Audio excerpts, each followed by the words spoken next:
assume this is a one-way street. Well, we're still in Rockport here. We've left the Lincoln Pioneer Museum. May drive back through this pretty cool downtown area. Yeah, there's supposed to be this cave up here. Yeah, it's right here. And they fenced it off, I guess, because people were probably defacing it, huh? falling off or something. Probably defacing it. Looks pretty sketchy anyway. So I just got out of the car. I don't know, that's a power plant. Is that a nuclear power plant down there? I don't know. Those are kind of the cooling towers you usually see. Cool bridge, huh? Great suspension bridge. All right, just a little curiosity here. January 29th, 1937, highest flood in history. Wow. You know, you take a look now and see, I mean, that's good, what, 12, 15 feet higher than I am. And then the river's down there. But I thought, go on up this, into this cave up here, hopefully. So apparently, at one point they didn't have this railing here. I don't even know why I'm coming up in here, because it's not even tall enough for me to stand up in, and I don't want to be squatting. Anyway, it goes all the way down along here. What the heck, huh? All right. There is another cave along here, so we'll go check that out. So if I didn't mention it, we are in Rocky Side Park. So the first white settlers in this area apparently lived in one of the caves that's down the way, and it may just be about 50 yards down there, I'm not sure. We'll see. So we thought those log cabins were small. Oh boy, yeah, not so far from where we just were. In 1808, James Langford, he lived here for about a year with a family. Can you imagine? I can't. There is a sign down here. Let's take a look. This is just gorgeous, isn't it? Yeah, 24. Left, North Carolina. Wow. Across the Cumberland Gap.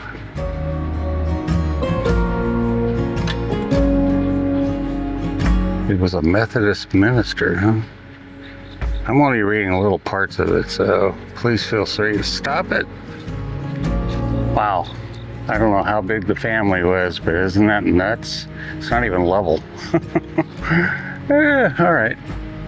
I don't know if I've repeated myself or not, but we have been in Rocky Side Park here in Rockport. And I wanted to show you this.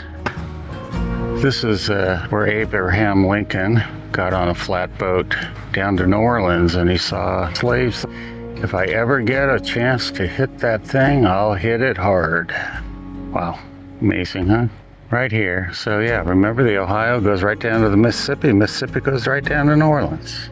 Okay. There's another sign here. Yeah, just pretty much what we've already talked about. Yeah, there's like a flat bottom boat.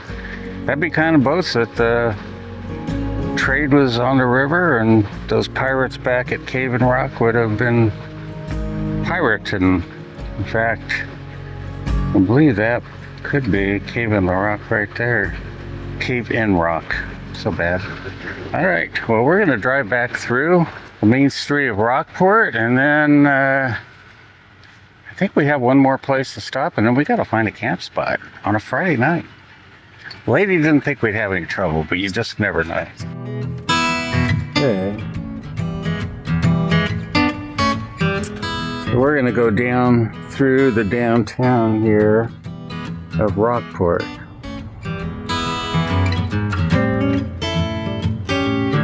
Okay, I gave up on my camera, so what we've got is going to be Carol's and the dash cam.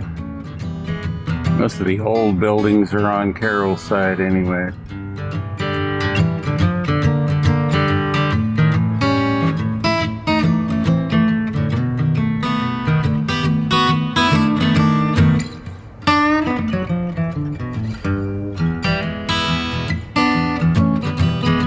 I think this actually is probably the major part of it right here.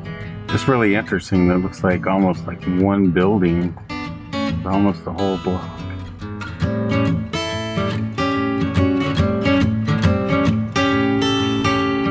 Okay. All right, that's good, Carol. And that's Rockport. We're in Tell City, and I thought this steeple here from a distance looked like castle with some kind of weird thing on it. I guess the courthouse here.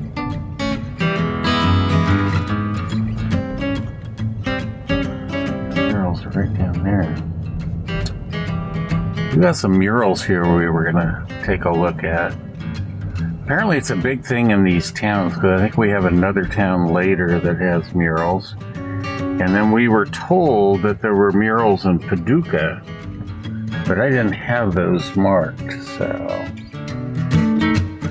Okay. So, there's some down this way. There's some down this way. Right, so we'll go this way. Whoops. Or not. Or not. There are some murals down there. It's just like, looks like the murals of the city. Okay. Yeah.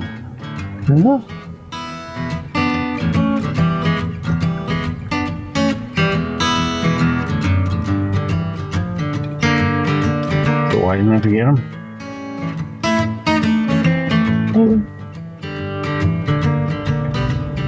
Sort of, maybe.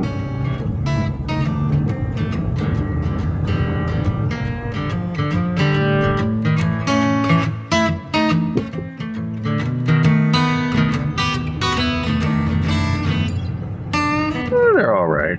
It's not quite as exciting as I was thinking maybe it might be. What the heck, right? Were there more the other way? You just had to walk? It was just one. It was like just the city, so I don't think it's probably worth seeing since it's getting very late. And we still have one spot. All right, well, hopefully the other ones are cooler than these. They're all right. Approaching a railroad crossing. Driving through a lock wall. Yes. It is kind of cool driving through these levees. Well, we're headed to see another site, and we decided to stop here. Actually, we passed it, and Carol decided it would be interesting to come back. So Carol's going to tell you a story about the Christ of the Ohio. So the sculptor was, now I can't remember whether it's Herbert or Norbert. Anyway, Yorgerst, who was a prisoner of war in Kentucky during the Second World War. He made friends with the chaplain, who was a priest at the Heinraud Arch Abbey. And after Herr Yorgerst returned to Germany, he was having trouble finding work as an artist. And so he contacted the priest, who brought him to Heinraud Arch Abbey, where he was commissioned to do a number of sculptures. And he met Dr. James. This was his summer house area here. And Dr. James commissioned him to do this statue on the grounds. So this was done in 1956 and commissioned in 1957 and is bought and maintained in quite good condition, according to people who check those things out, by the town of Troy.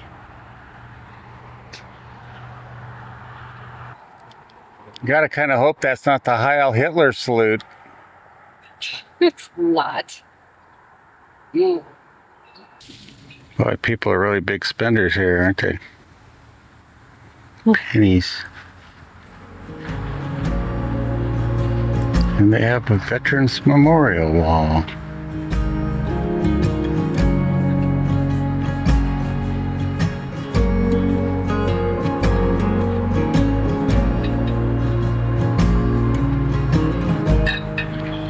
That's kind of cool. All right.